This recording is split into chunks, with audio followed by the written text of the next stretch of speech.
Hello दोस्तों, welcome back to my YouTube channel. तो आज की क्लासेस फिर से स्टार्ट हो जाती है, जो कि सबसे महत्वपूर्ण क्लासेस है और इसको सभी लोग लगा लेना, सभी दिन सभी बच्चे। तो इसके अंदर प्रश्नावली नंबर 30 है, जो कि त्रिकोणमितीय फलन है और इसके अंदर सब कुछ हम पढ़ने वाले। ये बहुत ज़्यादा इंपॉर्टेंट प्रश्नावली है, इससे काफ़ी ज़्यादा नंबर जुड़ते हैं और आपको ये 10 मिनट के अंदर अंदर शायद हो जाने चाहिए। प्रश्नावली बहुत छोटे, सिर्फ 2 या ढाई पेजों के अंदर हमने करा दी है, ठीक है गाइस। और इसको स्टार्टिंग करते हैं बिना टाइम वेस्ट किए हुए। तो सबसे पहले हमारे पता है त्रिकोणमितीय फलन, ठीक है। उसके बाद हम पढ़ते हैं कोण। इसका जो पहला भाग है जो महत्वपूर्ण है, कोण। कोण जैसे कोई मान लीजिए कोई ऐसे और ऐसे है, ठीक है, और इसका बीच वाला सबको पता है ये तो कोण होगा। बट अगर कोई परिभाषित करना है, ये मान लिए प्रारंभिक भुजा और ये है अंतिम भुजा, ठीक है। प्रारंभिक भुजा और अंतिम भुजा के जो बीच वाली रेखा आती है, जो बीच वाली आ गई ये वाली रेखा, उसे हम कोण कहते हैं। जैसे इसके अंदर आप देख सकते हो कि ये आपको प्रारंभ अंतिम भुजा और ये प्रारंभिक भुजा और इसके बीच जो बनेगा इसको कोण कहते हैं। इसकी परिभाषा भी लिख सकते हो, ठीक है। उसके बाद हमारे नीचे चलते सेकंड नंबर पार्ट पर। इसके अंदर है डिग्री माप, ठीक है। डिग्री माप को कैसे, सब कुछ मैं बताने वाला हूँ डिटेल से कैसे करना है। जैसे 1 डिग्री के अंदर कितने मिनट होते हैं? 60 मिनट, ठीक है, याद रखना। तो 2 डिग्री के अंदर हमारे पास 120 मिनट, ठीक है। इतना हमारे पास आ गया। उसके बाद आपको फिर से बता रहा हूँ, 1 डिग्री के अंदर 60 मिनट और 1 सेकंड के अंदर 60, 1 मिनट के अंदर 60 सेकंड। पहले हम बताता हूँ, पहले तो डिग्री को तो ऐसे लिखते हैं, ठीक है, कुछ ऐसा परिणाम दोबारा, और जो मिनट को है हम ऐसे लिखते हैं और सेकंड को 2 बार टिक लिखते हैं, ठीक है, 2 बार टिक लिखते हैं। जैसे कि यहाँ पर degree 1 degree 60 minute, 1 minute 60 second, ठीक है। सेकंड का क्वेश्चन निशान ये, मिनट का ये और डिग्री का ये, ठीक है। उसके बाद जैसे ये है, इसको हमने नाम गलत दे दिया, इसको नाम देना था ऊपर वाले को ए, नीचे वाले को बी, और ये ओ हमारे पास है, ठीक है। ये थोड़ा सा गलती मिस्टेक हो गई थी। और इनकी जो बीच वाली भुजा होगी ये वाली कोण होगी, जो कि कोण बना रहा है 360 डिग्री का, ठीक है। उसके बाद नीचे चलते हमारे पास कुछ ये है रेडियन माप, ठीक है, ये है रेडियन माप। ये 4 कुछ ऐसे दिए हुए हैं किताब में, बुक्स में, तो इसको मैं समझा देता हूँ कैसे है। सबसे पहले आपको पूछ रहा है 1 रेडियन, मान लीजिए 1 रेडियन है तो कैसे करना है, एक मान लो गोला है कोई और इसके अंदर रेडियन माप ऐसे लिखते हैं। पहले ये 360 डिग्री, उसके बाद रेडियन माप कुछ इस प्रकार का आता है, ठीक है। ये हो गया हमारे पास 1 रेडियन, कुछ इतना होगा जो कि 1 रेडियन का होगा। और उसके बाद हमारे पास आता है 1.25 रेडियन। 1.25 रेडियन कितना होगा? ये 1.5 रेडियन के लगभग होगा, तो 1.25 यहाँ पर बनेगा, ठीक है। पहले 1 यहाँ पर और 1.25 यहाँ पर और 1.5 पौने 2 के लगभग ये बनेगा, ठीक है। ये जैसे कि इसके अंदर दिया हुआ है, 1.25 यहाँ पर बनेगा, ठीक है। उसके बाद हमारे पास आता है -1 रेडियन। -1 कितना होगा? जैसे यहाँ पर 1 इतना था और इसको नीचे की तरफ कर लेना है, ठीक है। उसके बाद 1.25 -1, तो ये भी उतना होगा, ठीक है, जो ऊपर की तरफ है। तो डिग्री तथा रेडियन के मध्य संबंध हमारे पास कुछ ये आता है अगला चैप्टर में, मतलब अगले पॉइंट में कुछ ये आ जाता है हमारे पास, ठीक है, डिग्री तथा रेडियन में संबंध। तो इसको कैसे करना है वो मैं बताने वाला हूँ, तो पूरी मतलब ध्यान से देखिएगा, ठीक है। मैं बार बार यही कहता हूँ कि ध्यान से देखिएगा, कोई भी टॉपिक बीच में छूट गया फिर मत कहना कि ये वो, ठीक है, क्योंकि एग्ज़ाम बहुत ज़्यादा नज़दीक है तो पूरी क्लासेस नहीं लगा सकते अपन, ठीक है। तो सबसे पहले निकाल लेते हैं 2 पाई रेडियन, ठीक है। मान लो पाई का मान आपको पता ही होगा, 22/7 होता है, ठीक है, ठीक है।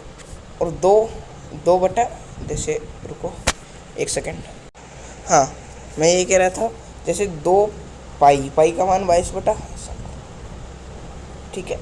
ऐसे कुछ कट पीट के कुछ मान आ जाना चाहिए, ठीक है। मैं अगर ऐसे करके देखें तो 11/7 आता है, जिसका मान 360 नहीं आएगा, ठीक है। ये तो मैं नहीं कर सकता सॉल्व इसका, तो ऐसे नहीं होगा, वो दूसरे तरीके से होने वाला है। बट 2 पाई का मान कितना होगा मैं बताता, ये 2 पाई है, इसका मान होगा रेडियन। 2 पाई रेडियन की बात कर रहा हूँ, ठीक है। रेडियन में अगर सीधा मान निकाला तो कुछ और आता है, ठीक है। जहाँ पर 2 पाई रेडियन का मान आएगा 360 डिग्री, अब डिग्री डिग्री में हमें निकालना है, रेडियन को डिग्री में, जैसे रेडियन है उसको मैं डिग्री में कन्वर्ट करना है, ठीक है, वो हम सीखने वाले हैं। और अगर एक पाई रेडियन है, ठीक है, हमारे पास रेडियन है तो उसका मान 360 डिग्री होगा, सॉरी 180 डिग्री होगा, ठीक है। एक पाई 180 डिग्री, 2 पाई हमारे पास 360 डिग्री। इतना मुश्किल नहीं है, इतना आसान भी नहीं है, ठीक है। मैं फिर से बता रहा हूँ, पाई बराबर 22/7। और उसके बाद आता है 1 रेडियन बराबर, हमारे पास पहले तो ये पाई बराबर हमारे पास पाई, जैसे यार क्या करूँ, जैसे पाई है, पाई रेडियन का मान हमारे पास 180 डिग्री, ठीक है। अब हमारे पास आता है 1 रेडियन, ठीक है, ये वाला देख रहे हो, 1 रेडियन बराबर 1 रेडियन होगा हमारे पास कुछ इस प्रकार का, ठीक है, 180/पाई, ठीक है। इसको सॉल्व करने ऐसे सॉल्व होगा, 180 पाई 22/7, यहाँ से कुछ कट पीट के हमारा मान आ जाएगा 57 डिग्री 16 मिनट। मैं फिर से बता रहा हूँ, ये मिनट, ये सेकेंड और ये डिग्री, ठीक है। उसके बाद आ जाते हैं हमारे पास 1 डिग्री। 1 डिग्री का मान कितना होगा, वो रेडियन था, 1 रेडियन को 180/पाई, जैसे रेडियन में हमेशा मान लो 180 बढ़ा रहेगा, ठीक है, ठीक है। 1 पाई बराबर 180, और उसके अंदर 1 रेडियन था, इसमें 1 डिग्री है, और 1 रेडियन बराबर 180। हमेशा रेडियन में याद रखना, रेडियन के अंदर क्या होगा, 180 ऊपर होगा, 22/7 नीचे, रेडियन ऊपर होगा, ठीक है। उसके बाद जो इसका मान कुछ काट पीट के यार ये आ जाने वाला है, जो कि 0.0127446 रेडियन आ जाएगा। इसको थोड़ा सा पढ़ने वाली चीज़ है, इसको स्क्रीनशॉट ले लीजिएगा, ठीक है। उसके बाद सबसे महत्वपूर्ण चीज़ यही है जिसमें कि आपके कम से कम 4 से 5 नंबर यहीं से बन जाने वाले हैं, ठीक है। कम से कम 4 नंबर आपके पक्के हैं, ठीक है। ये मैं लिख के दे रहा हूँ, रेडियन माप, इसको जितनी बार हो उसकी उतनी बार पढ़ो। रेडियन को डिग्री में कन्वर्ट करना और डिग्री को रेडियन में, ये डिग्री माप निकाल दिया और डिग्री को रेडियन में, ठीक है। एक बार दोबारा बताता हूँ, रेडियन को सबसे पहले रेडियन को डिग्री में, डिग्री को रेडियन में, डिग्री को रेडियन में, डिग्री को रेडियन में, और रेडियन को डिग्री में, कुछ ऐसे बता रहा हूँ। इसको निकालने के लिए ये एक मतलब कि आपको बता दूँ, ये कुछ उलझने वाला सिस्टम है। पाई 180, ठीक है, ये होगा हमारे पास जो 1 डिग्री वाला ही होगा, ठीक है। मान लीजिए डिग्री निकालना है, ठीक है, रेडियन निकालना है, तो डिग्री वाला कुछ मैटर इसके अंदर आएगा। जैसे रेडियन निकालना हो तो पाई/180, ठीक है, डिग्री होना चाहिए, और डिग्री माप।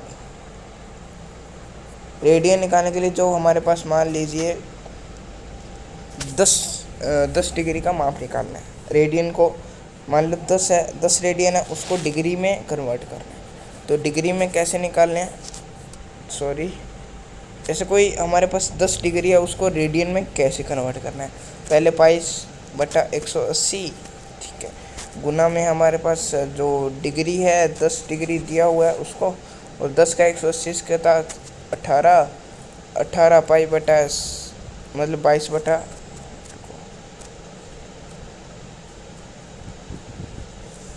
जैसे 22/7 बटा में 18, और 18 का 22 के साथ कट जाएगा, ठीक है, ये कुछ आएगा 9, ये आएगा कुछ 11, और 11 और 9 का कुछ भाग वगैरह गुना के ऊपर हो जाएगा, गुना करने पर जो वगैरह मान आएगा वो आ जाएगा, ठीक है। बहुत आसान है। रेडियन को माप करने के लिए पाई/180, डिग्री को बदलने के लिए 180/पाई, ठीक है। इसको याद कर लीजिएगा, इतना मेरे को लगता है मेरी समझ आ रही होगी, नहीं आ रही होगी मेरे को कुछ नहीं पता, ठीक है। अब चलते हैं अगले में। अगले के अंदर हमारे को एक सेकेंड और मैं बता देने वाला हूँ, जैसे अगले पॉइंट में हमारे पास कुछ ये चाहिए, 2 पॉइंट याद होने चाहिए, याद पिछली कक्षा में किए होंगे, 10th या 9th में ये दोनों में आया, आधार बराबर कर्ण स्क्वायर और लंब स्क्वायर, ये तो सबको याद होगा अगर मैथ ली है तो, ठीक है। उसके बाद हमारे आता है लाल बटा कक्का, ये तो सबसे महत्वपूर्ण है, ये हर प्रश्नावली के लगभग एक आधा क्वेश्चन इससे आ ही जाता है, इससे मिलता जुलता कोई, ठीक ठीक है। उसके बाद आपको याद करने वाली क्या चीज़ है, ये चतुर्थांश। चतुर्थांश कैसे याद करने वो मैं बता, ऐसे 4 होते हैं कुछ, ठीक है। इसके अंदर आपको ये फर्स्ट होता है, ये सेकंड होता है, ये थर्ड होता है, ये फोर्थ होता है। इसको जाके एक बार किताब से रीडिंग कर लीजिएगा, क्योंकि इससे साइंस से लेके कॉन्सेप्ट तक सब कुछ मैटर दिया हुआ है। एक बार इसको पढ़ना पड़ेगा किताब से जाके, वो सारणी आपको याद करनी होगी। किताब के अंदर 3 सारणी दी हुई है, ठीक है। तीन सारणी दी हुई है जो कि आपको याद करनी होगी। वो उससे भी आपके कम से कम 6 से 7 नंबर वहाँ से चलेंगे, और 6 नंबर ये हो गए और 4 नंबर वो हो गए, 10 नंबर आपके यहीं से इस प्रश्नावली से जाने वाले हैं, ठीक है। उसके बाद कुछ महत्वपूर्ण ये है जो कि मैं इसको मतलब याद करने सिर्फ और सिर्फ ये किताब के पीछे वाले भाग में जो क्वेश्चन के बाद आते हैं हमारे पास कुछ पॉइंट वगैरह, वो तीन भागों में बांटे हुए हैं। 3 में से तो एक मत लास्ट वाला पढ़ने वाला है सिर्फ, और जो 2 है ये पहला और दूसरा ये आपको पढ़ने हैं। ये सूत्र है, और आप सोचोगे भाई ये सूत्र तो याद कर लेंगे, बट और मैं बता दूं ये वाला जो है ना, मतलब कि ये कुछ सूत्र वगैरह है जिसको भी याद कर लेना, ये बुक के अंदर दिए हुए हैं, ठीक है। ये मैं आगे मतलब आप कहोगे भाई ये हमें कैसे पता लगेगा कि कौन सी क्वेश्चन के अंदर कैसे सेट करना है। तो एक बार कोई क्वेश्चन पढ़ के देख, पहले ये सूत्र जब याद हो जाए तो उसके बाद क्वेश्चन पढ़ के देखोगे तो सभी सूत्र में आपको समझ आ जाएगा, ठीक है। ये सूत्र किताब के एंड में दिए हुए हैं, लेसन के एंड के अंदर सभी सूत्र याद कर लेना। बस पूरी प्रश्नावली complete. Thank you for watching.